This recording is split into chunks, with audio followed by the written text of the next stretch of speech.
السلام علیکم ورحمۃ اللہ وبرکاتہ۔ نحمدہ ونصلی علی رسولہ الکریم، اما بعد فاعوذ باللہ من الشیطان الرجیم، بسم اللہ الرحمن الرحیم۔ والسابقون الاولون من المہاجرین والانصار والذین اتبعوہم باحسان رضی اللہ عنہم ورضوا عنہ وأعد لهم جنات تجری تحتها الانہار خالدین فیہا ابدا ذالک الفوز العظیم۔ تمام قسم کی تعریفیں اللہ رب العالمین کے لیے ہیں، اور انگنت بے انتہا بے شمار درود و سلام نازل ہو سید المرسلین رحمۃ للعالمین جناب محمد الرسول اللہ صلی اللہ علیہ وسلم پر۔ اللہم صلی علی محمد وعلی آل محمد کما صلیت علی ابراہیم وعلی آل ابراہیم انک حمید مجید۔ اللہم بارک علی محمد وعلی آل محمد کما بارکت علی ابراہیم وعلی آل ابراہیم انک حمید مجید۔ محترم حضرات، موضوع جیسا کہ آپ نے سنا، عظمت صحابہ و اہل بیت، یعنی صحابہ اکرام کا مقام و مرتبہ اور اہل بیت کا مقام و مرتبہ۔ بنیادی طور پر اگر صحابہ کے فضائل بیان کیے جائیں تو اس میں اہل بیت کے بھی فضائل آ جاتے ہیں، کیونکہ تمام اہل بیت صحابہ ہیں، تو جو فضیلتیں صحابہ کی ہیں جب ان کو بیان کیا جائے تو یہ نہ سمجھا جائے کہ اہل بیت اس سے لگے، وہ خود اس میں شامل ہیں۔ تو فضائل صحابہ میں خود اہل بیت شامل ہیں، لیکن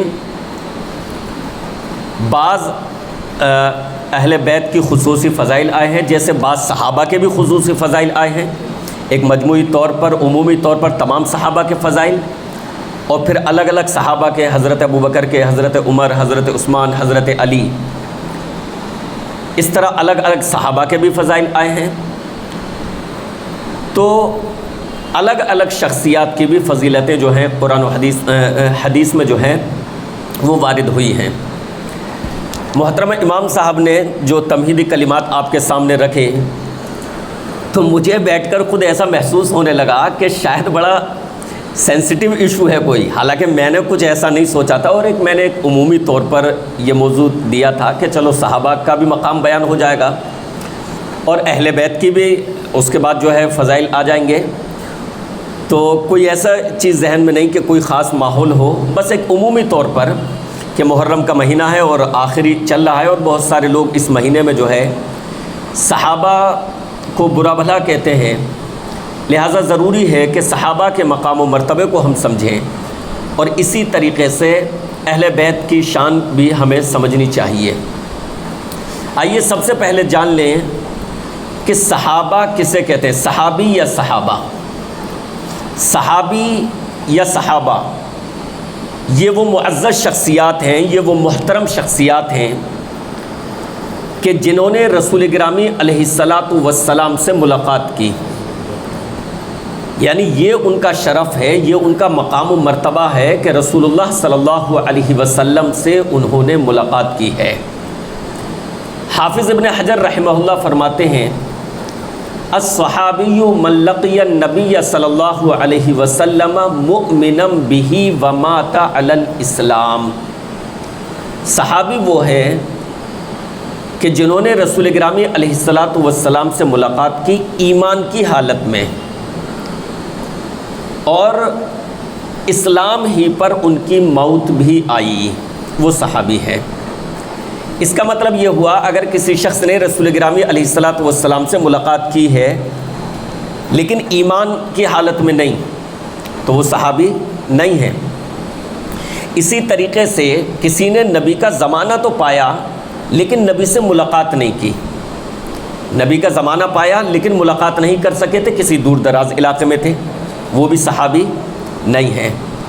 اسی طریقے سے اگر کسی شخص نے اسلام قبول کیا لیکن رسول اللہ صلی اللہ علیہ وسلم کے زمانے ہی میں یا آپ کی وفات کے بعد وہ اسلام سے پھر گیا، یا زبان پر ایمان کا اظہار کیا، دل میں ایمان نہیں تھا، تو وہ بھی صحابی نہیں ہے۔ اس کا مطلب یہ ہوا کہ یہ کوئی اصطلاح نہیں ہے کہ منافق صحابہ، نہیں، یہ اصطلاح نعوذ باللہ ہے ہی نہیں۔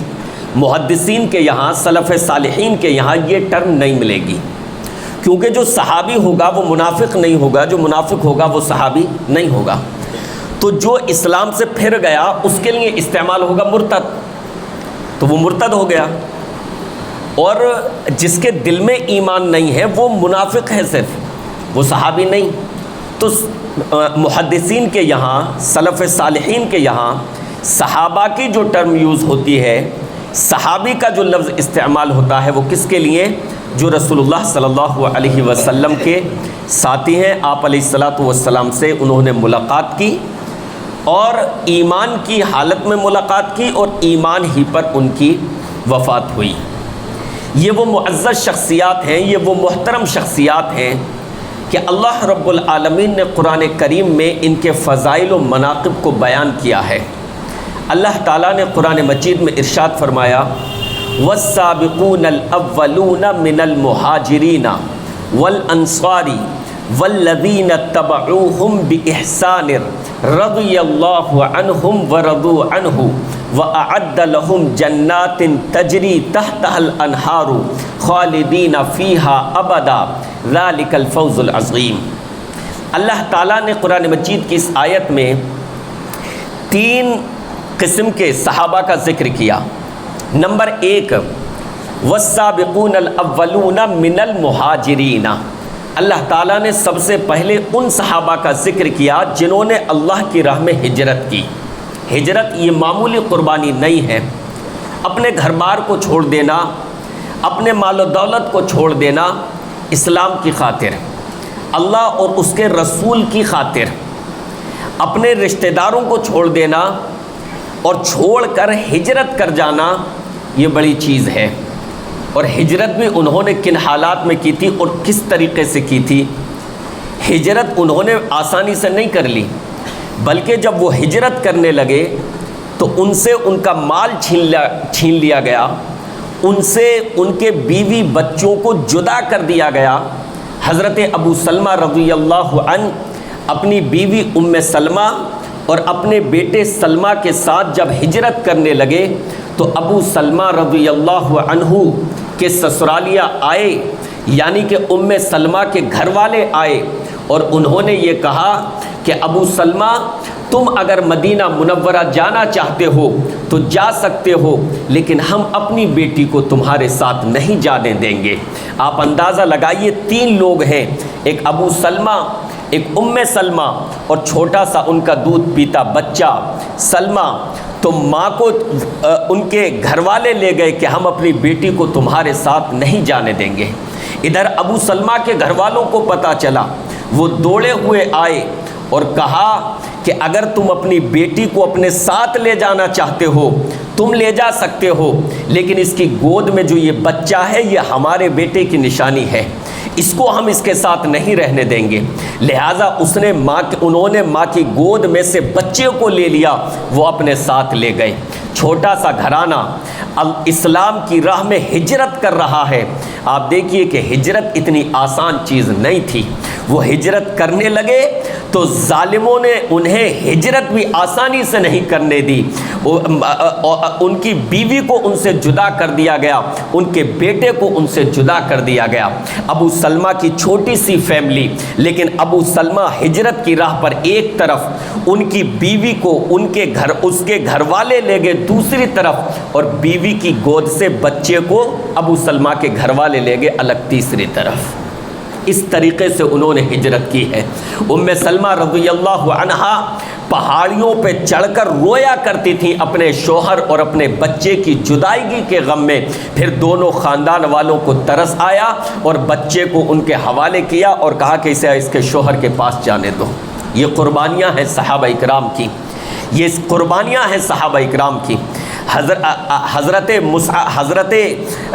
مصعب بن عمیر رضی اللہ عنہ، ان کی ہجرت کے واقعات پڑھیے اور دیگر صحابہ اکرام کے ہجرت کے واقعات پڑھیے تو اللہ رب العالمین نے سب سے پہلے مہاجر صحابہ کا ذکر کیا کہ مہاجر صحابہ میں سے وہ اولین لوگ جنہوں نے سبقت کی۔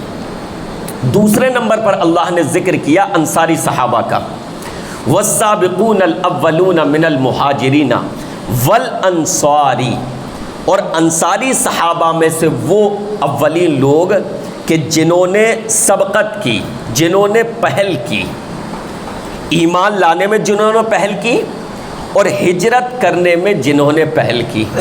انصاری صحابہ نے جو مالی قربانیاں پیش کی ہیں اسلام کی راہ میں، وہ میرے بھائیوں اس کی مثال نہیں ملتی۔ انصاری صحابہ نے مکہ سے جب مسلمان ہجرت کر کے مدینہ منورہ آئے، انصاری صحابہ نے ان مسلمانوں کو اپنے گھروں میں شریک کیا، اپنے باغات میں شریک کیا، اپنی زمین جائیداد میں شریک کیا۔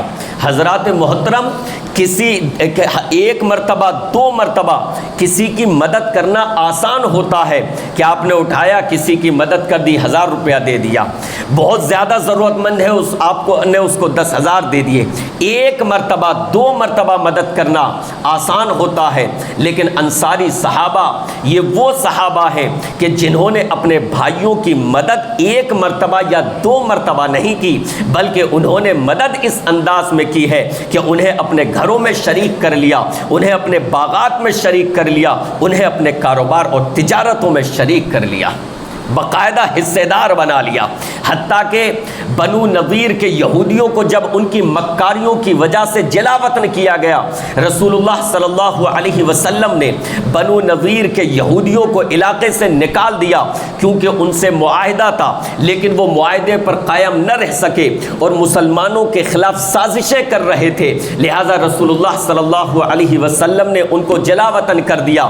ان کا چھوڑا ہوا بہت سارا مال حصے میں آیا مسلمانوں کے، تو رسول اللہ صلی اللہ علیہ وسلم نے اس مال کو تقسیم کرنے کے لیے انصاری اور مہاجر صحابہ کو جمع کیا، اور انصاری صحابہ سے کہا کہ صحابہ اگر تم چاہو تو میں اس مال کو تم سب کے درمیان تقسیم کر دوں، مہاجرین کے درمیان بھی اور تم انصار کے درمیان بھی، اور اگر تم چاہو تو میں اس مال کو صرف مہاجرین کو دے دوں، اس شرط پر کہ اب وہ تمہارے کاروبار سے، تمہاری زمینوں سے، تمہارے حصوں سے الگ ہو جائیں۔ اس شرط پر صرف انہیں دے دوں، کیونکہ وہ اپنا گھر بار چھوڑ کر آئے ہیں، وہ مال و اسباب سب کچھ چھوڑ کر آ گئے ہیں، تو اگر چاہو تو دونوں میں تقسیم کر دوں، اور اگر چاہو تو میں اس شرط پر صرف انہیں دے دوں کہ وہ تمہارے مال و اسباب میں سے اب نکل جائیں اور تمہارے حصے دار نہ رہیں۔ تو انصاری صحابہ میں سے ایک صحابی کھڑے ہوئے اور کہا، اے اللہ کے رسول صلی اللہ علیہ وسلم، ہم تو اس چیز پر راضی ہیں کہ اس مال کو ہمارے ان بھائیوں کے درمیان تقسیم کر دیجئے اور وہ ہمارے مالوں میں بھی شریک رہیں، ہم اس سے بھی انہیں نہیں ختم کرنا چاہتے۔ اس قدر قربانیاں ان لوگوں نے دی ہیں، اس قدر انہوں نے اپنے مال کی قربانیاں دیں، اور جب جان کی قربانی کا موقع آیا تو آپ اگر غزوات کے واقعات کو دیکھیں گے تو آپ کو پتہ چلے گا کہ مہاجر اور انصاری دونوں طرح کے صحابہ نے اسلام کی خاطر وہ قربانیاں پیش کی ہیں کہ جس کی مثال قیامت تک نہیں ملتی، جس کی مثال پہلے کے انبیاء میں نہیں ملتی۔ ان کو یہ مقام و مرتبہ یوں ہی نہیں مل گیا، ان کو یہ مقام و مرتبہ آسانی سے نہیں مل گیا، ان کو یہ مقام و مرتبہ اس وجہ سے ملا کہ وہ اس مقام و مرتبے کے واقعی حقدار اور مستحق تھے، واقعی حقدار اور مستحق تھے۔ ان کی زبانوں پر الفاظ یہ تھے، اے اللہ کے رسول صلی اللہ علیہ وسلم، ہم قوم موسیٰ کی طرح نہیں ہیں جو یہ کہہ دے فَاذْهَبْ أَنْتَ وَرَبُّكَ فَقَاتِلَا إِنَّا هَاهُنَا قَاعِدُونَ، کہ اے موسیٰ جاؤ تم اور تمہارا رب جا کر جنگ کرو، ہم یہیں بیٹھے ہیں۔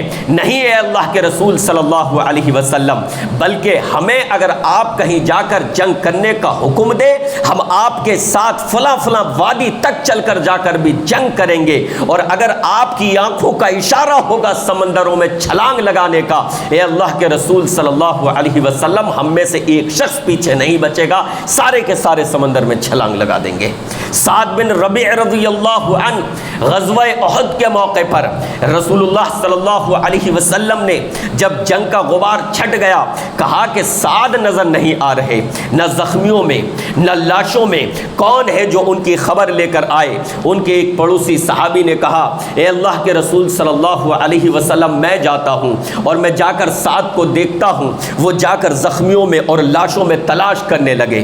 حضرت سعد وہیں پر زخمی حالت میں پڑے تھے، ان کو دیکھا تو کہا کہ ارے کس کو تلاش کر رہے ہو؟ کہا میں تمہیں ہی تلاش کر رہا ہوں، رسول اللہ صلی اللہ علیہ وسلم تمہاری خیریت دریافت کرتے ہیں۔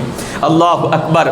وہ کیا خوش نصیب شخصیات تھیں، وہ کیا خوش نصیب شخصیات تھیں کہ رسول اللہ صلی اللہ علیہ وسلم جن کے حالات کو دریافت کریں، نبی جن کے لیے فکر مند ہو، ان سے زیادہ معزز، ان سے زیادہ مکرم، ان سے زیادہ مقام و مرتبے والا کیا ہوگا؟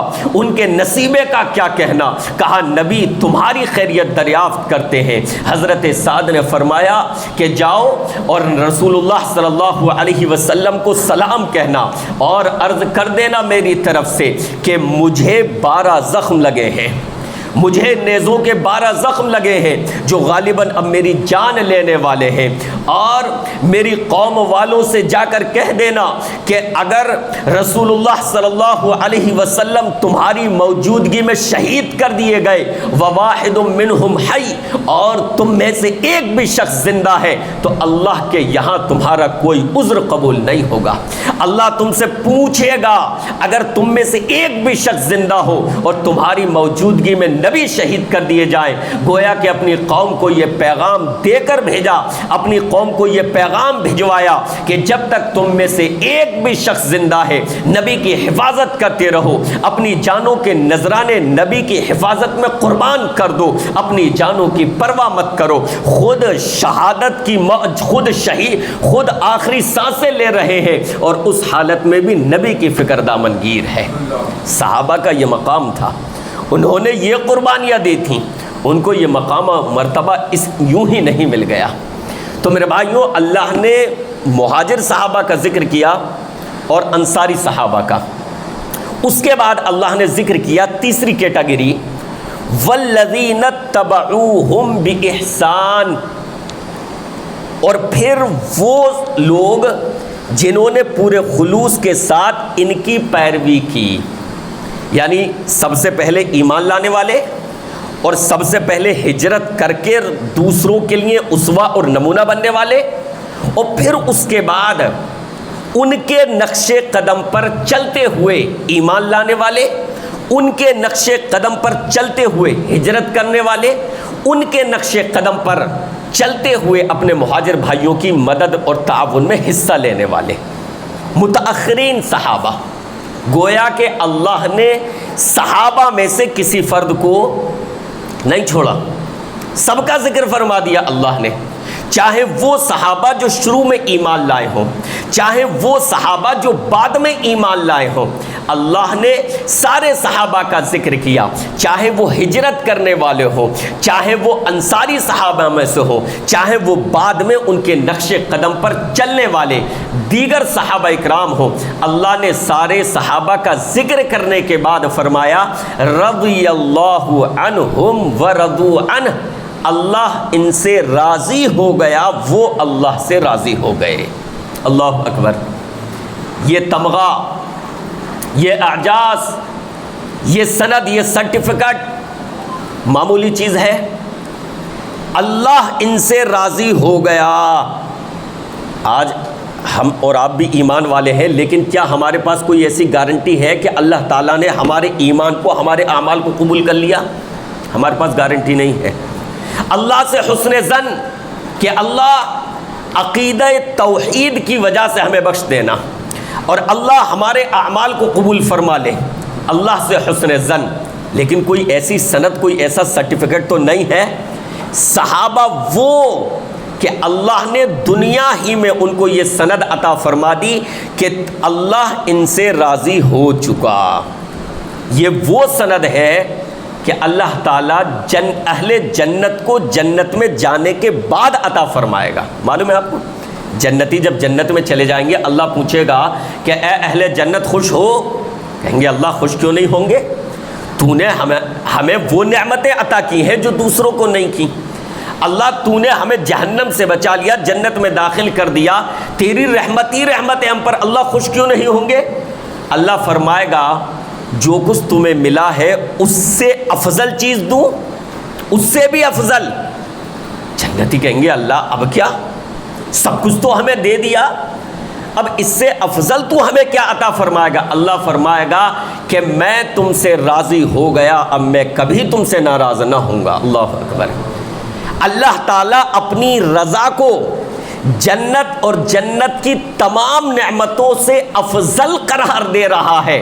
اہل جنت کو یہ مقام، یہ سند، یہ شرف جنت میں جانے کے بعد ملے گا۔ صحابہ یہ وہ گروہ ہے، یہ وہ جماعت ہے جو اس روئے زمین پر چلتے ہوئے اللہ رب العالمین سے یہ سند پا لیتے ہیں۔ رضی اللہ عنہم ورضوا عنہ، اللہ ان سے راضی ہو گیا اور یہ اللہ سے راضی ہو گئے۔ قرآن مجید میں اللہ رب العالمین نے دوسرے مقام پر ارشاد فرمایا، اللہ اکبر، صحابہ کی تعریف اللہ نے کس پیرائے میں فرمائی ہے اور کس حسین تعبیر میں فرمائی ہے۔ اللہ نے فرمایا محمد الرسول اللہ، محمد صلی اللہ علیہ وسلم اللہ کے رسول ہیں، والذین معہ، اور جو ان کے ساتھ ہیں، جو نبی کے ساتھ ہیں۔ کیا تعبیر ہے، جو نبی کے ساتھ ہیں، گویا کہ صحابہ کے مقام و مرتبے کے لیے یہی کافی ہے کہ انہوں نے نبی علیہ الصلاۃ والسلام کی صحبت پائی ہے۔ ان سے اونچا مقام و مرتبہ کس کا ہوگا؟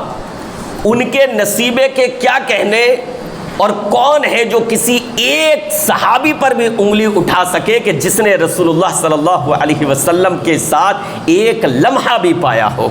حضرت عبداللہ ابن عمر رضی اللہ عنہما فرماتے ہیں کہ جس نے رسول اللہ صلی اللہ علیہ وسلم کے ساتھ ایک لمحہ بھی پایا ہے، فرماتے ہیں اس کے بارے میں، کہتے ہیں کہ تمہاری عبادتیں، تمہاری نمازیں، تمہارے رکوع، تمہارے سجود، سب کچھ اس ایک لمحے کا مقابلہ نہیں کر سکتے جو کسی صحابی نے رسول اللہ صلی اللہ علیہ وسلم کے ساتھ پایا ہے۔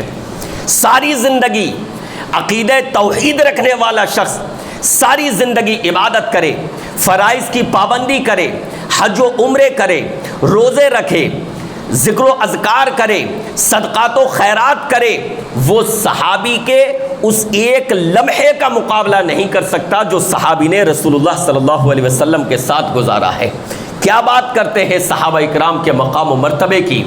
رسول گرامی علیہ الصلاۃ والسلام نے فرمایا خیر الناس قرنی ثم الذین یلونہم ثم الذین یلونہم، سب سے بہترین لوگ میرے زمانے کے ہیں، یعنی صحابہ، اور پھر وہ جنہوں نے صحابہ کو دیکھا، اور پھر وہ جنہوں نے انہیں دیکھا، جس نے اس شخص کو دیکھا جس نے صحابہ کو دیکھا۔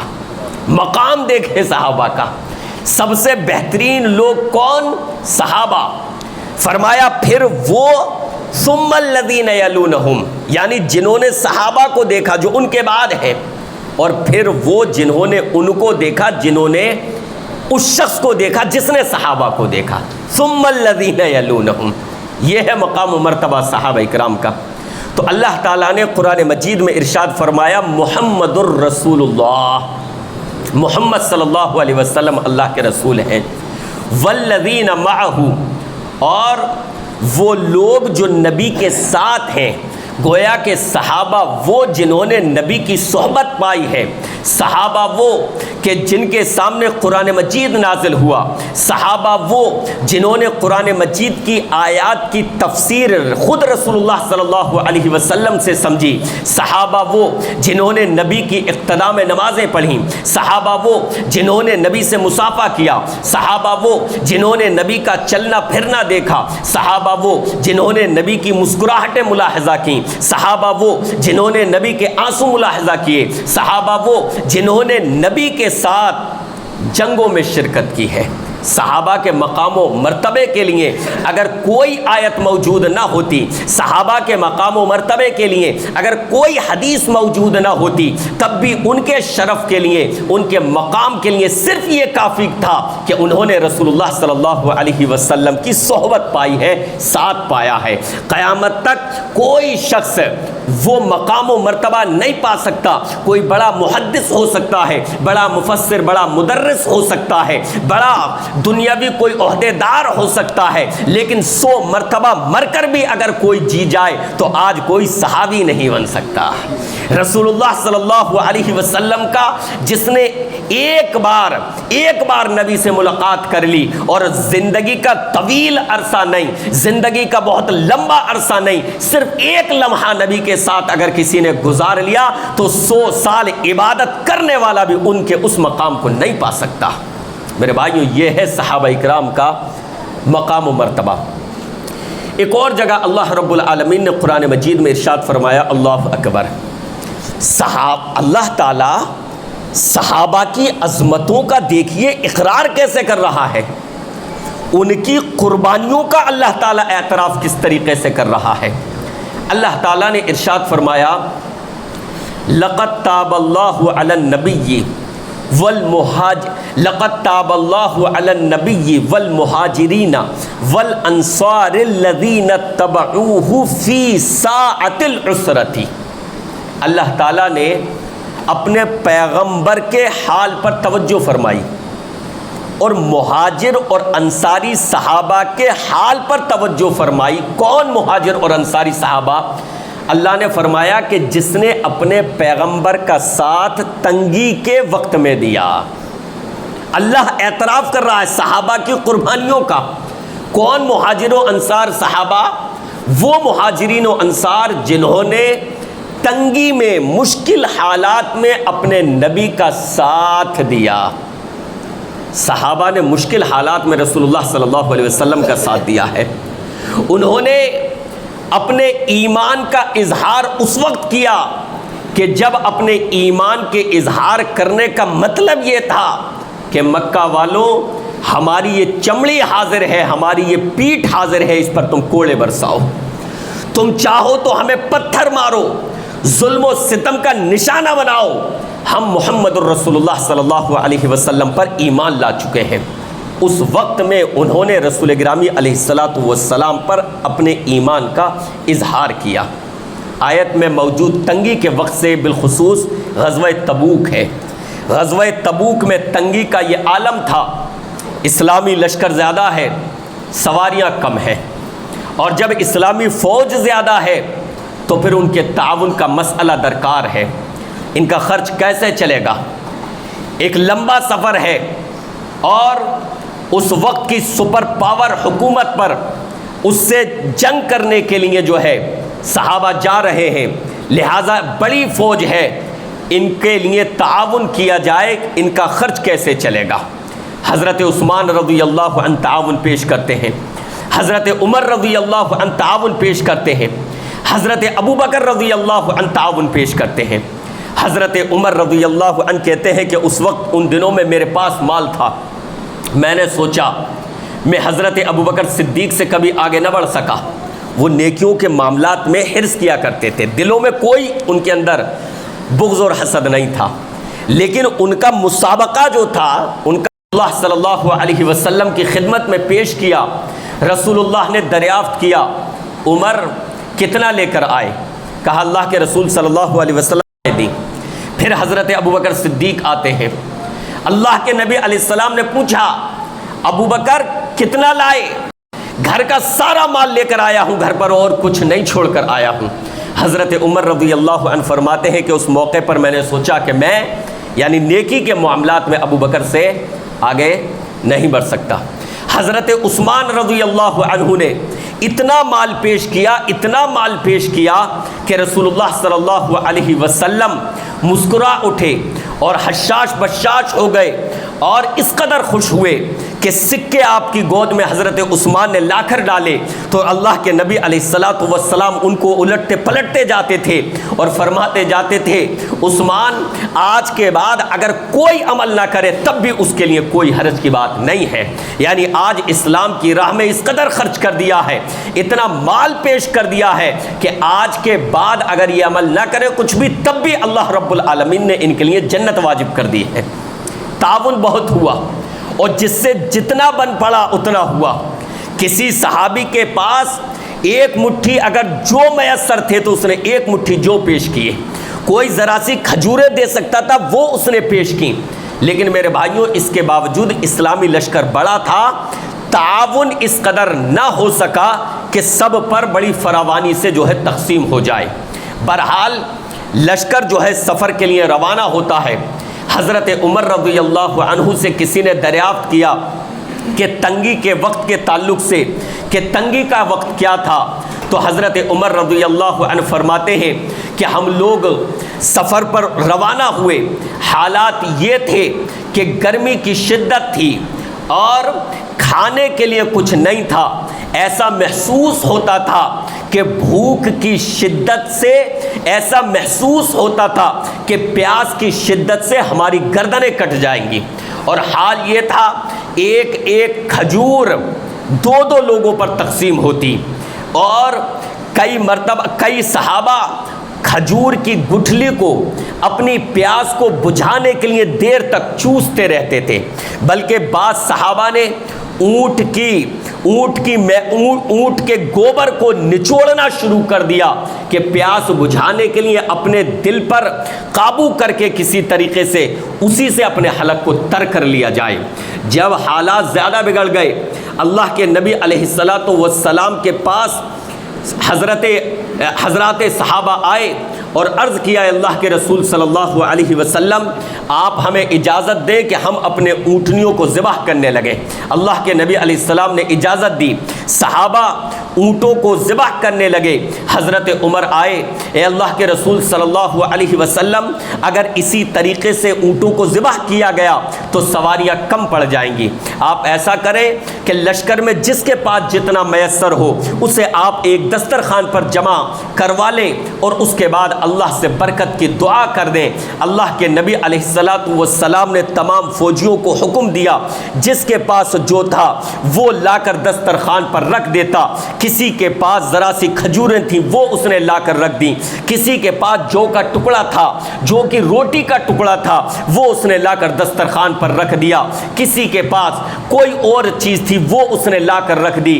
رسول اللہ صلی اللہ علیہ وسلم کے سامنے جب دسترخوان پر تھوڑی سی چیزیں جمع ہو گئیں, اللہ کے نبی علیہ الصلاۃ والسلام نے برکت کی دعا فرمائی اور پھر صحابہ سے کہا کہ اس میں سے کھاؤ اور اس میں سے اپنے برتنوں میں لے لو. لہٰذا صحابہ نے اس میں سے لیا اور اللہ نے اس میں خوب برکت عطا فرمائی.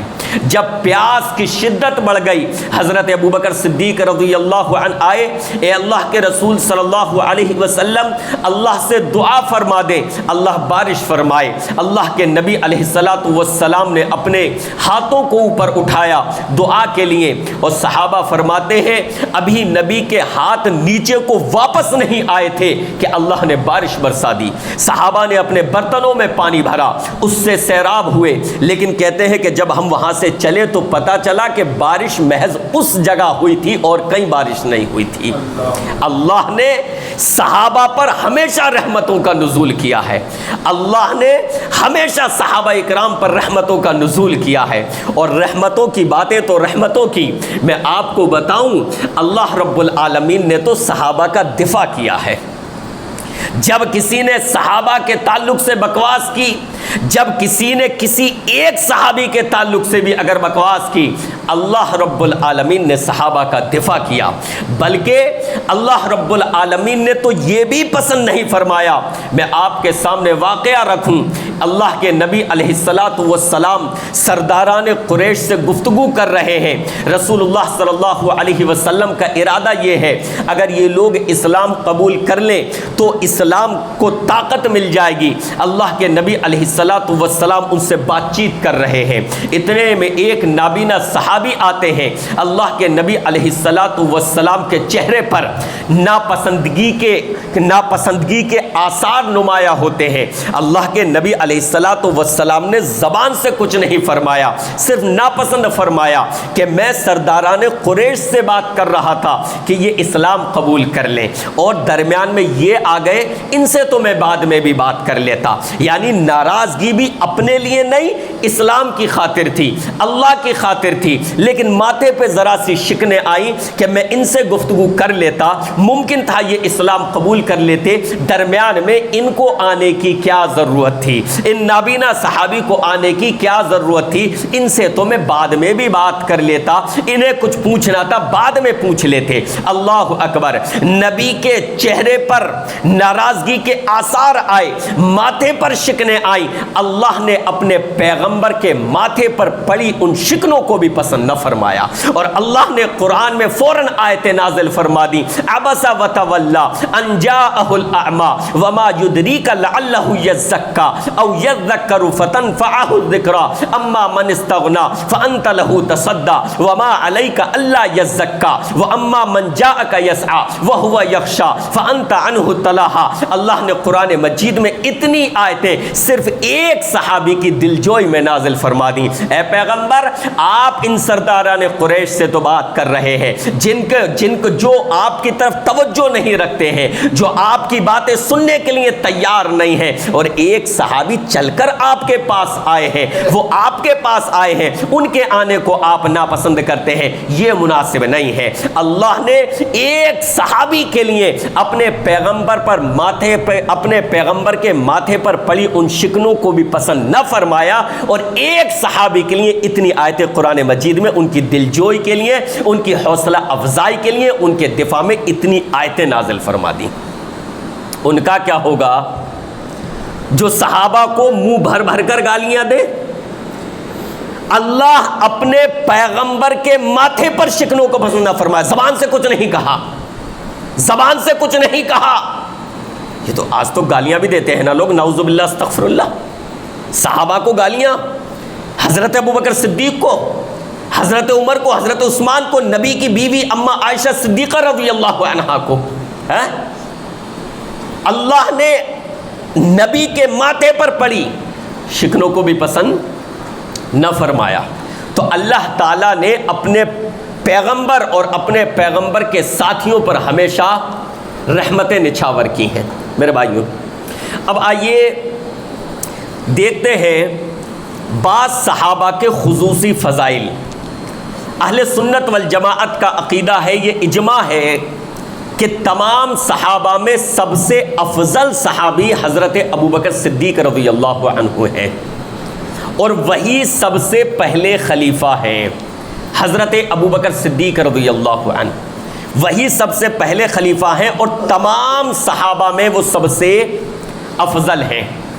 حدیث میں حضرت ابوبکر صدیق رضی اللہ عنہ کی خلافت پر، ان کے خلیفہ ہونے پر کئی اشارے ملتے ہیں، واضح نصوص نہیں، میں کیا کہہ رہا ہوں، اشارے ملتے ہیں، جن سے یہ پتہ چلتا ہے کہ رسول اللہ صلی اللہ علیہ وسلم کی چاہت خود یہ تھی کہ میری وفات کے بعد سب سے پہلے خلیفہ جو بنے حضرت ابوبکر صدیق رضی اللہ عنہ بنے۔ حضرت جبیر بن مطعم رضی اللہ عنہ فرماتے ہیں، ایک عورت رسول اللہ صلی اللہ علیہ وسلم کے پاس آئی اور آ کر کوئی مسئلہ دریافت کیا، کوئی بات رکھی اپنی۔ اللہ کے نبی علیہ الصلاۃ والسلام نے فرمایا بعد میں آنا، پھر آنا کبھی۔ کہا ہے اللہ کے رسول صلی اللہ علیہ وسلم آئندہ میں آؤں، وہ کہیں قرب و جوار سے آئی ہوگی۔ اللہ کے رسول صلی اللہ علیہ وسلم آئندہ اگر میں آؤں اور آپ کو نہ پاؤں تو کس کے پاس آؤں؟ اللہ کے نبی علیہ السلام نے فرمایا تو تم ابو بکر کے پاس آنا۔ یہ اشارہ تھا کہ رسول اللہ صلی اللہ علیہ وسلم اپنے بعد اپنا خلیفہ کس کو چاہتے تھے؟ حضرت ابو بکر صدیق رضی اللہ عنہ۔ تبھی تو فرمایا نا کہ کہاں آنا؟ ابو بکر کے پاس آنا۔ اسی طرح رسول اللہ صلی اللہ علیہ وسلم نے اپنی زندگی میں، اپنی بیماری میں، اس بیماری میں جس میں آپ کی وفات ہوئی، اپنی اس بیماری میں اپنا مصلی حضرت ابوبکر صدیق رضی اللہ عنہ کے سپرد کیا۔ نماز مرو ابا بکر فلیصلی بالناس، لوگ حضرت رسول گرامی علیہ الصلاۃ والسلام کا انتظار کر رہے ہیں کہ رسول اللہ صلی اللہ علیہ وسلم آئیں اور ہمیں نماز پڑھائیں، جیسے اب تک ہمیں نماز پڑھاتے چلے آئے، اللہ کے نبی علیہ السلام آئے اور ہمیں نماز پڑھائیں۔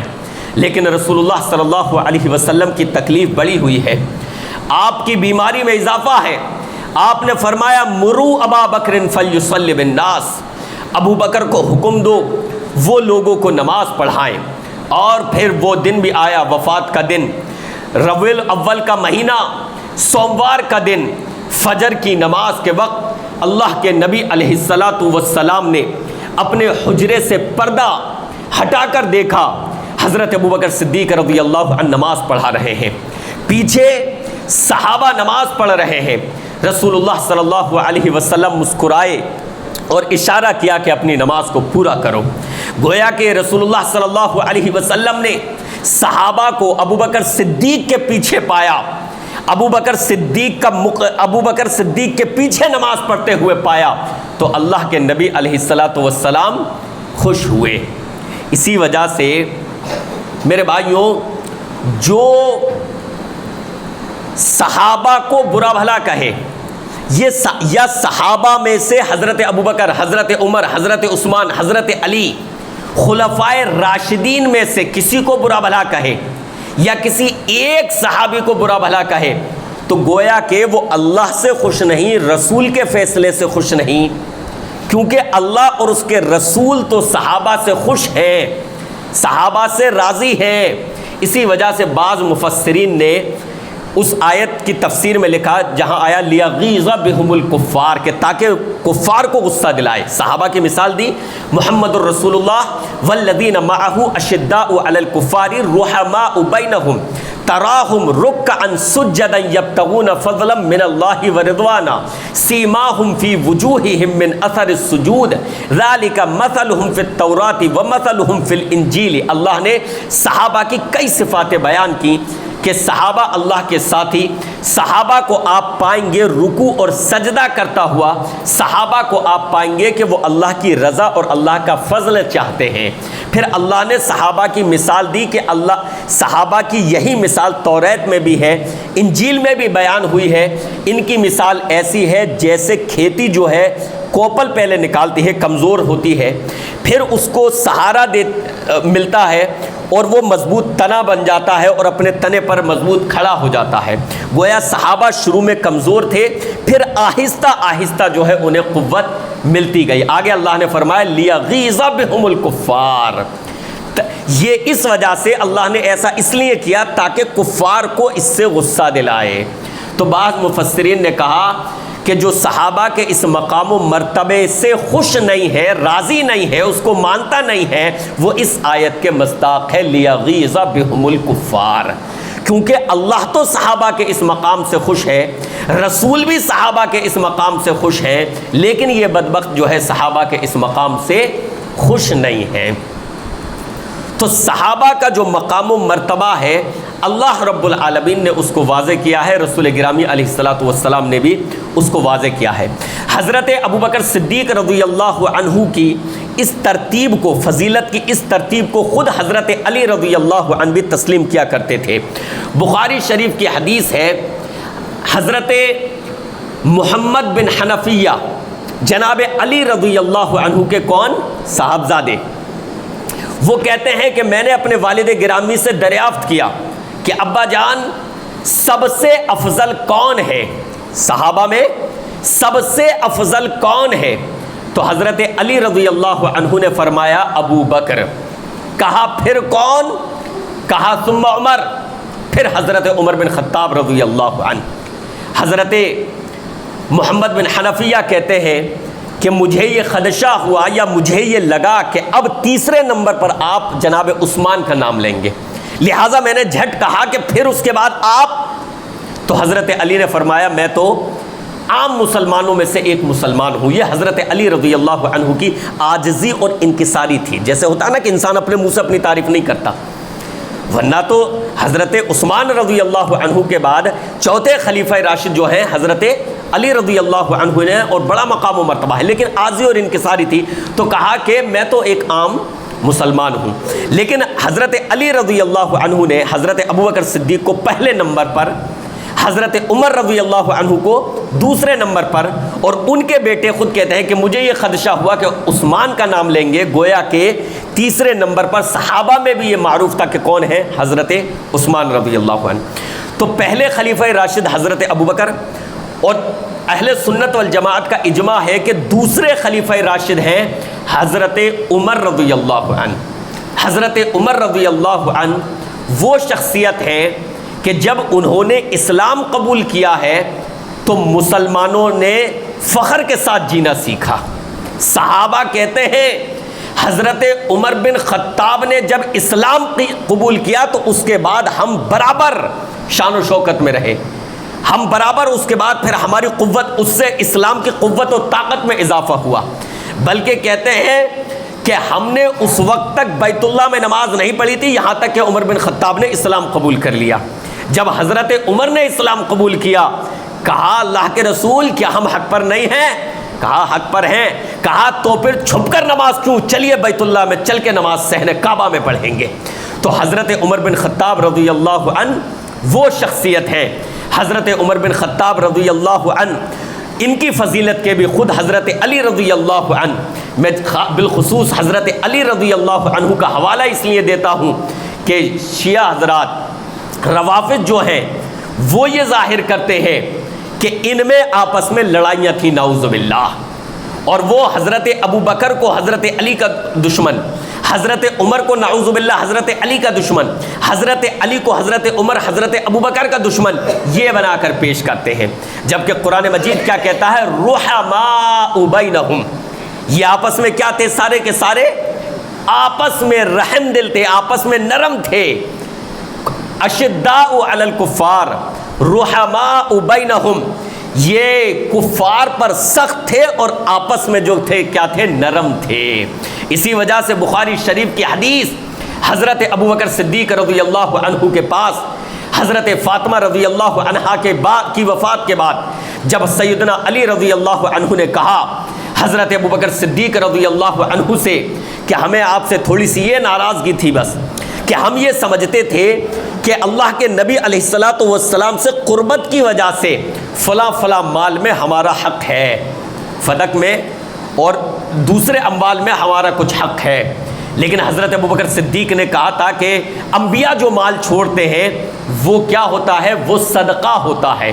البتہ آل رسول جس طریقے سے رسول اللہ صلی اللہ علیہ وسلم کے زمانے میں اس سے ان کا خرچ چلتا تھا ابھی بھی چلتا رہے گا.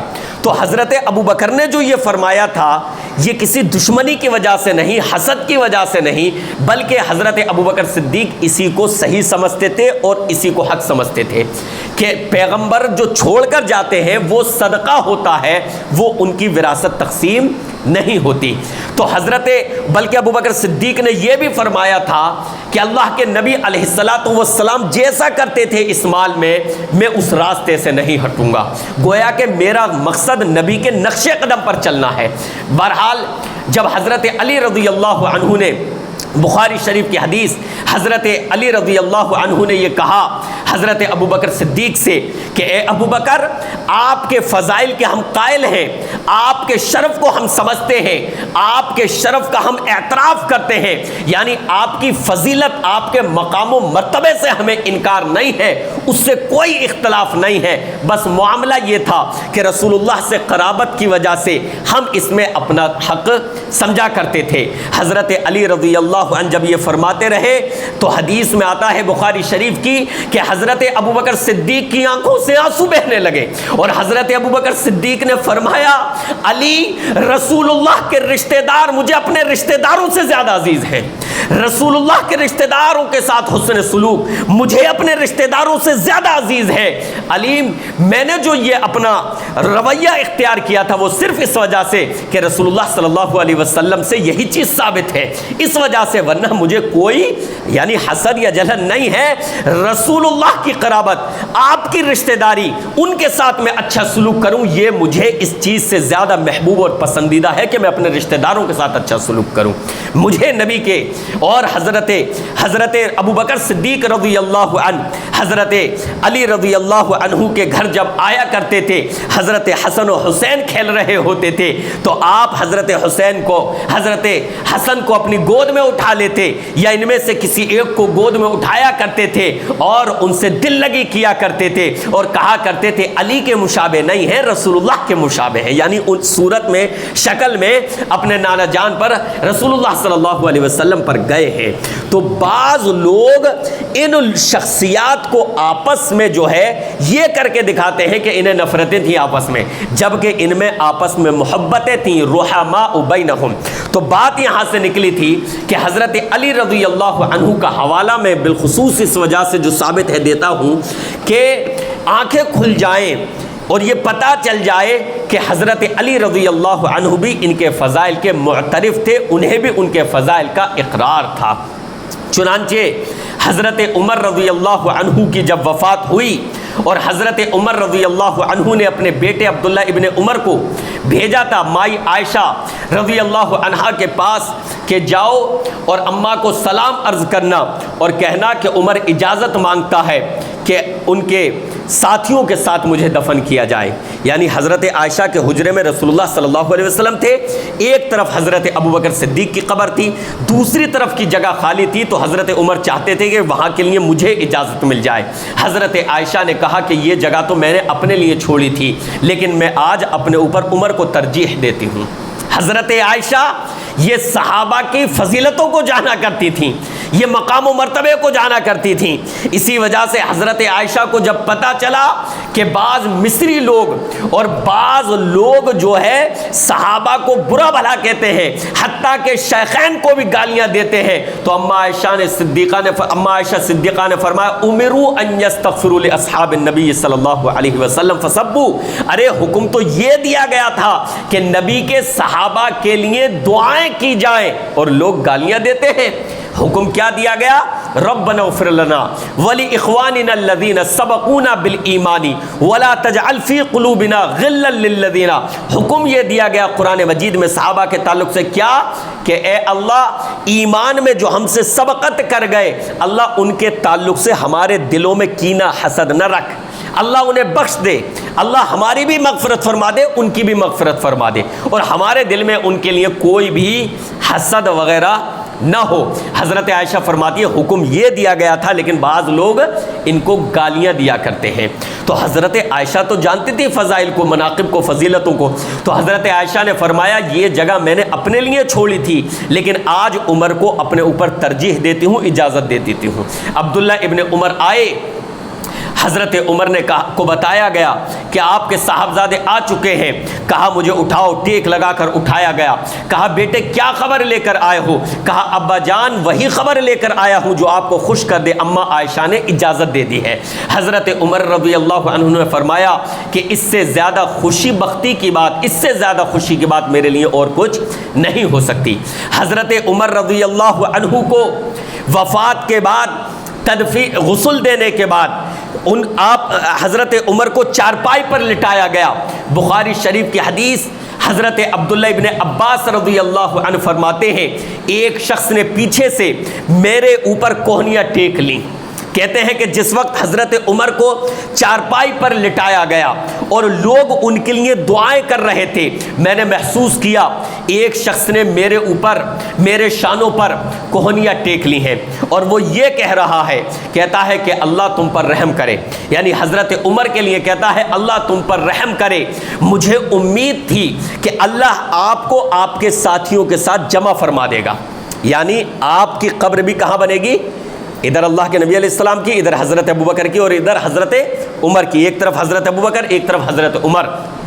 تو کہتے ہیں کہ مجھے اللہ سے امید تھی اللہ آپ کو آپ کے ساتھیوں کے ساتھ جمع فرما دے گا، اس وجہ سے کہ میں نے ہمیشہ رسول اللہ صلی اللہ علیہ وسلم سے یہ الفاظ سنے تھے، جب بھی نبی تذکرہ فرماتے تو نبی یہ الفاظ فرماتے کہ فعلت و ابو بکر و عمر، میں نے ایسا کیا، ابو بکر نے ایسا کیا اور عمر نے ایسا کیا، وانطلقت و ابو بکر و عمر، میں چلا، ابو بکر چلے اور عمر چلے، فقلت و ابو بکر و عمر، ابو بکر نے ایسا کہا، میں نے ایسا کہا، ابو بکر نے ایسا کہا، عمر نے ایسا کہا۔ یعنی ہمیشہ رسول اللہ کی زبان پر یہ ترتیب رہا کرتی تھی، ایسا میں نے کیا، ابو بکر نے کیا، عمر نے کیا، میں چلا، ابو بکر بھی ساتھ چلے، عمر بھی ساتھ چلے۔ میں ہمیشہ نبی کی زبان سے اس طرح کی تعبیرات، اس طرح کے الفاظ سنا کرتا تھا، لہٰذا مجھے اللہ سے امید تھی کہ اللہ آپ کو بھی آپ کے ساتھیوں کے ساتھ جمع کر دے گا۔ تو کہتے ہیں حضرت عبداللہ ابن عباس، میں نے پیچھے مڑ کر دیکھا تو وہ حضرت علی رضی اللہ عنہ تھے۔ حضرت علی کس کے لیے دعا کر رہے ہیں؟ حضرت عمر رضی اللہ عنہ کے لیے۔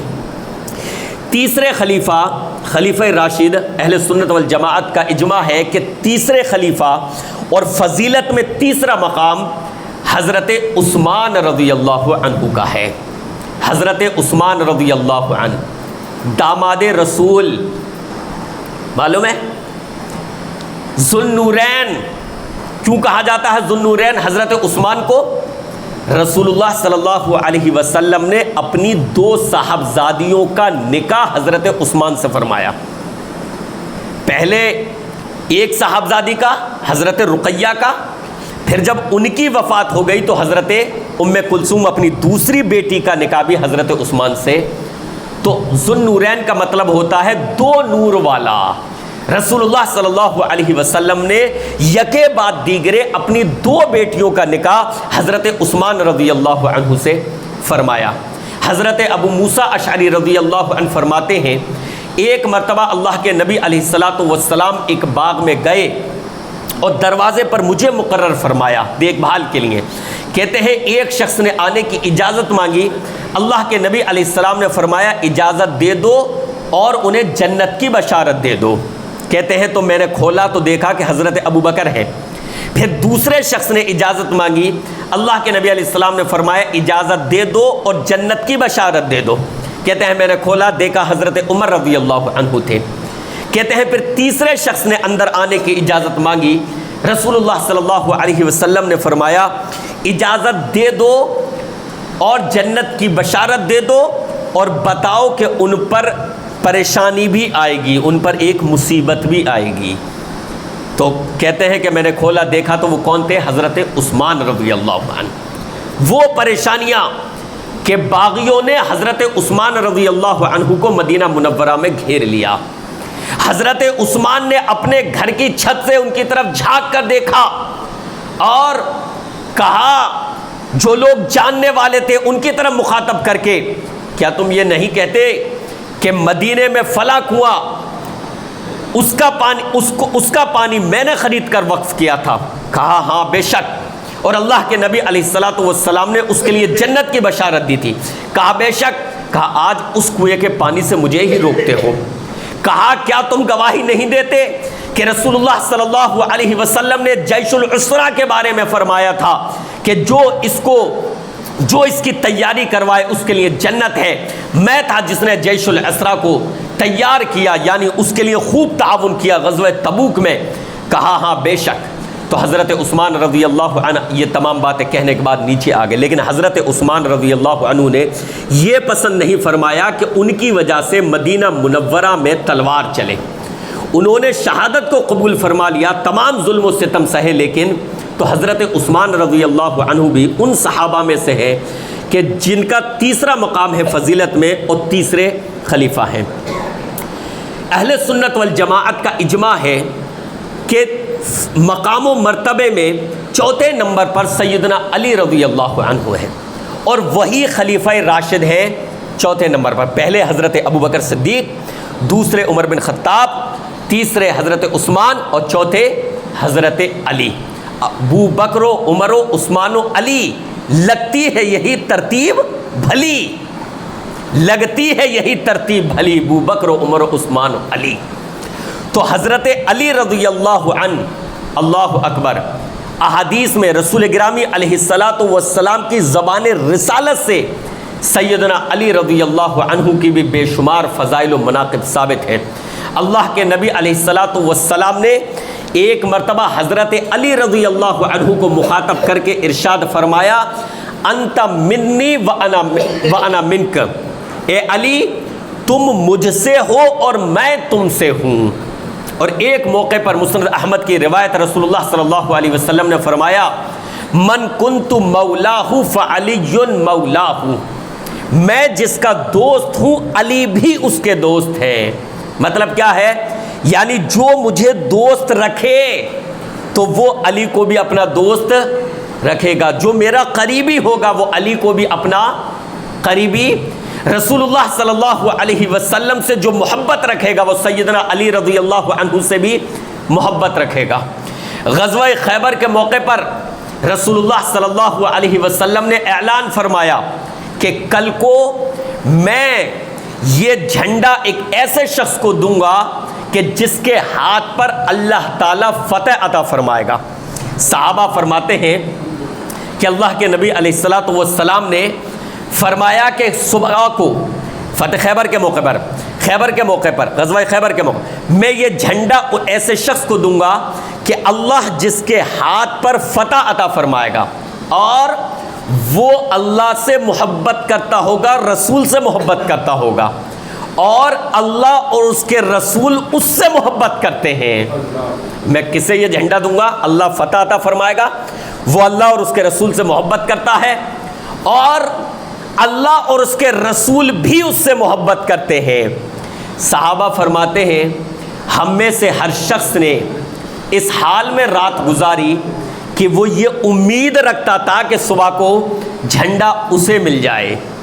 اتنی بڑی فضیلت، اتنا بڑا مقام ملنے والا تھا، اور صحابہ تو نیکیوں میں سبقت کرنے والے تھے، صحابہ تو نیکیوں میں بڑھ چڑھ کر حصہ لینے والے تھے۔ ان کا مسابقہ دنیاوی معاملات میں نہیں تھا، ان کا مسابقہ نیکیوں کو لے کر تھا، ان کا مسابقہ دینی چیزوں کو لے کر تھا۔ لہٰذا رات ہر ایک نے اس حال میں گزاری کہ ہر شخص یہ چاہتا تھا کہ کاش صبح ہو تو رسول اللہ صلی اللہ علیہ وسلم میرا نام پکاریں اور جھنڈا مجھے دے دیا جائے، تاکہ نبی کی زبان رسالت سے یہ جو مناقب بیان ہوئے ہیں، اللہ اس کے ہاتھ پر فتح عطا فرمائے گا، وہ اللہ اور اس کے رسول سے محبت کرتا ہوگا، اللہ اور اس کے رسول اس سے محبت کرتے ہوں گے، یہ بشارت میرے تعلق سے جو ہے متعین ہو جائے۔ کہتے ہیں صبح ہوئی، سارے کے سارے رسول گرامی علیہ السلام کے پاس آئے اور یہ امید رکھتا تھا ہر شخص کہ مجھے ملے۔ اللہ کے نبی علیہ السلام نے سب کی طرف دیکھا، کہا علی کہاں ہیں؟ پوچھا علی کہاں ہیں؟ کہا اللہ کے رسول صلی اللہ علیہ وسلم آنکھ میں ان کی تکلیف ہے۔ کہا لائیے، بلا کر لائیے۔ حضرت علی رضی اللہ عنہ کو لایا گیا بلا کر۔ اللہ کے نبی علیہ السلام نے اپنا لعاب مبارک سیدنا علی کی آنکھ میں لگایا اور حضرت علی رضی اللہ عنہ کی آنکھ اس طریقے سے شفایاب ہو گئی، صحیح ہو گئی جیسے اس میں تکلیف تھی ہی نہیں۔ تو اللہ کے نبی علیہ السلام نے جھنڈا کسے دیا؟ سیدنا علی رضی اللہ عنہ کو۔ یہ مقام ہے حضرت علی رضی اللہ عنہ کا۔ حضرت علی رضی اللہ عنہ کو یہ بھی مقام حاصل ہے کہ حضرت علی رضی اللہ عنہ خصوصیت کے ساتھ اہل بیت میں شامل ہیں۔ اہل بیت، ہمارا موضوع یہ بھی ہے نا، عظمت صحابہ و اہل بیت۔ اہل بیت میں حضرت علی رضی اللہ عنہ بھی شامل ہیں۔ اہل بیت میں سب سے پہلے شامل کون لوگ ہیں؟ نبی علیہ السلام کی ازواج مطہرات، نبی کی بیویاں۔ گھر اہل بیت میں سب سے پہلے کون شامل ہیں؟ نبی کی بیویاں۔ قرآن مجید کی جو آیت ہے انما یرید اللہ لیذھب عنکم الرجس اہل البیت، کہ اے اہل بیت اللہ چاہتا ہے کہ تم سے گندگی کو دور رکھے، تم سے گندگی کو، ناپاکی کو دور رکھے، دور کرے۔ اس میں سب سے پہلے ازواج مطہرات شامل ہیں، نبی علیہ السلام کی بیویاں شامل ہیں۔ بعض لوگ یہ غلط فہمی، یہ مغالطہ پھیلاتے ہیں اور یہ کہتے ہیں حدیث الکساء کی بنیاد پر، حدیث کے ساتھ چادر والی حدیث ہے، اس کی بنیاد پر یہ کہتے ہیں کہ نہیں، اہل بیت میں صرف حضرت فاطمہ، حضرت علی، حضرت حسن اور حسین، صرف یہ لوگ شامل ہیں۔ ان کی یہ بات درست نہیں ہے، یہ حقیقت ہے، حدیث ہے، حدیث القصہ آپ کے سامنے رکھ دی جائے کہ رسول اللہ صلی اللہ علیہ وسلم نے ان 4 کا خصوصیت کے ساتھ تذکرہ فرمایا، لیکن میں اس کی وجہ بیان کروں گا کہ وجہ کیا تھی۔ اچھا، اللہ اکبر، کیا بات ذہن میں آئی ہے؟ اس روایت کو بیان کرنے والی کون ہے؟ اما عائشہ صدیقہ رضی اللہ عنہا۔ کیسے لوگ کہتے ہیں کہ صحابہ اہل بیت کے دشمن تھے؟ اہل بیت جو خصوصیت کے ساتھ 4 لوگ حدیث القصہ میں ذکر ہوا ہے جن کا، ان کے اس مقام کو بیان کرنے والی اما عائشہ ہیں جن کو یہ گالیاں دیتے ہیں، نعوذ باللہ۔ اگر ان کے دل میں کوئی حسد ہوتا، کوئی بات ہوتی تو وہ بیان کرتی ان کی فضیلت کو؟ نہیں، لیکن حضرت عائشہ بیان کرتی ہیں، خود کہتی ہیں رسول اللہ صلی اللہ علیہ وسلم ایک دھاری دار کالی چادر اوڑے ہوئے تھے، مسلم شریف کی حدیث کہتی ہے کہ ایک کالی دھاری دار چادر آپ علیہ الصلوۃ والسلام کے پاس تھی۔ اتنے میں حضرت حسن رضی اللہ عنہ تشریف لائے، رسول اللہ صلی اللہ علیہ وسلم نے ان کو چادر کے اندر لے لیا۔ پھر حضرت حسین رضی اللہ عنہ تشریف لائے، آپ نے حضرت حسین کو بھی چادر کے اندر لے لیا۔ پھر حضرت سیدہ فاطمہ تشریف لائی، آپ نے ان کو بھی چادر کے اندر لے لیا۔ پھر سیدنا علی تشریف لائے، آپ نے ان کو بھی چادر کے اندر لے لیا، اور پھر آپ نے ارشاد فرمایا کہ اے اللہ، یہ میرے اہل بیت ہیں اور میرے خاص ہیں۔ اور ایک حدیث میں ہے کہ آپ نے قرآن مجید کی آیت تلاوت فرمائی، انما یرید اللہ لیذھب عنکم الرجس اہل البیت ویطہرکم تطہیرا۔ اس آیت کو، جو اہل بیت والی آیت ہے، اس آیت کو تلاوت فرمایا۔ تو اس حدیث کی بنیاد پر بعض لوگ کہتے ہیں کہ یہ اس میں صرف 4 لوگ شامل ہیں، جبکہ ایسی بات نہیں ہے۔ سب سے پہلی چیز تو یہ کہ میرے بھائیوں، جب لفظ استعمال ہوتا ہے اہل البیت، اہل البیت کا معنی گھر والے، تو اس میں بیوی سب سے پہلے شامل ہوتی ہے۔ گھر کے 2 ہی تو پلر ہیں، ایک شوہر ایک بیوی۔ اب اگر اس پلر ہی کو ہٹا دیا جائے تو گھر کا پھر ڈھانچہ کہاں رہ گیا؟ شوہر اور بیوی گھر کے سب سے اہم یہ ہیں، بعد میں پھر اولاد آتی ہے، پوتے پوتیاں، جو بھی آگے لسٹ ہو، لیکن سب سے پہلے گھر کے سب سے اہم فرد کون ہے؟ شوہر اور بیوی۔ لہذا بیویاں سب سے پہلے جو ہے وہ اہل بیت میں شامل ہوتی ہیں۔ قرآن مجید کی دوسری آیات سے بھی ثابت ہے کہ لفظ اہل بیت اللہ نے استعمال کیا بیوی کے لیے۔ دوسری بات، قرآن مجید کی جو یہ آیت ہے جس کو لے کر یہ کہا جاتا ہے کہ اہل بیت کی یہ فضیلت ہے، انما یرید اللہ لیذھب، اس آیت کا پس منظر دیکھیں تو پتہ چلے گا کہ نبی کی بیویوں کے پس منظر میں یہ آیت نازل ہوئی ہے، اور آپ نبی کی بیویوں ہی کو نکال لیں۔ اور معلوم ہے کہاں آیت یہ نازل ہوئی؟ حضرت ام سلمہ رضی اللہ عنہا کے گھر، رسول اللہ صلی اللہ علیہ وسلم کی بیوی۔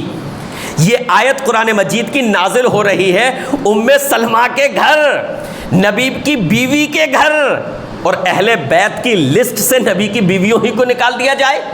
اور اس آیت کو آپ پیچھے سے دیکھیں، پچھلی آیت سے دیکھیں تو کیا ہے؟ یا نساء النبی لستن کاحد من النساء، اے نبی کی بیویوں تم دوسری عورتوں کی طرح نہیں ہو، تمہارا مقام و مرتبہ الگ ہے، لہٰذا تمہیں اپنے اس مقام کو، اپنی اس عظمت کو، اپنی عزت و آبرو کو، عصمت کو تمہیں حفاظت کرنی ہے۔ تو اللہ تعالیٰ قرآن مجید کی اس آیت میں اوپر آپ جائیے تو کس سے مخاطب ہے؟ رسول اللہ صلی اللہ علیہ وسلم کی بیویوں سے۔ اے نبی کی بیویوں تم دوسری عورتوں کی طرح نہیں ہو، اور پھر اللہ تعالیٰ وہاں پر ان کے مقام و مرتبے کو بتا رہا ہے، اور پھر وہیں جا کر آگے فرما رہا ہے کہ اللہ چاہتا ہے کہ اہل بیت سے گندگی کو دور رکھے، یعنی تمہیں پردہ کرنا چاہیے، تمہیں نرمی سے کسی سے گفتگو نہیں کرنی چاہیے۔ تو پیچھے سے جب آیت کو کنیکٹ کرتے ہیں جو اہل بیت کے تعلق سے آیت ہے، تو کس کے تعلق سے گفتگو ہو رہی ہے؟ رسول اللہ صلی اللہ علیہ وسلم کی بیویوں کے تعلق سے۔ اور حیرت اور تعجب یہ کہ انہی نبی کی بیویوں کو اہل بیت سے الگ کر دیا جائے۔ اللہ کے نبی علیہ الصلوۃ والسلام نے خصوصیت کے ساتھ چادر میں ان 4 کو لے کر اس آیت کو کیوں تلاوت کیا اور اللہ سے یہ دعا کیوں کی، اللہ یہ بھی میرے اہل بیت، یہ میرے خاص لوگ؟ میرے بھائیوں، اس کی وجہ جو معلوم ہوتی ہے وہ یہ، حالانکہ ام سلمہ رضی اللہ عنہا بھی وہاں تھیں اور انہوں نے بھی کہا اللہ کے رسول میں بھی، اللہ کے نبی علیہ السلام نے فرمایا کہ تم تو ہو ہی خیر پر، یعنی اس آیت کا پورا سیاق ہی ہے اور تمہارے گھر میں ہی نازل ہو رہی ہے، تم تو ہو ہی۔ لیکن حضرت ام سلمہ رضی اللہ عنہا کو اس لیے چادر میں نہیں لے سکتے تھے کیونکہ حضرت علی بھی اس چادر میں تھے، حضرت علی آ چکے تھے، سیدنا حسن، سیدنا حسین، سیدہ فاطمہ، سیدنا علی۔ جب حضرت علی چادر میں آ چکے تو رسول گرامی علیہ الصلوۃ والسلام کی بیوی ام سلمہ، جن کو خود اللہ یہ حکم دے رہا ہے بیویوں کو کہ تم کسی سے نرم انداز میں بھی گفتگو مت کرو، پردے کا خیال رکھو، کیا اللہ کے رسول حضرت علی کے ساتھ انہیں چادر میں لے لیتے؟ نہیں۔ تو یہ غلط فہمی ہے کہ نہیں، حضرت ام سلمہ کو تو اس وقت نہیں لیا چادر میں۔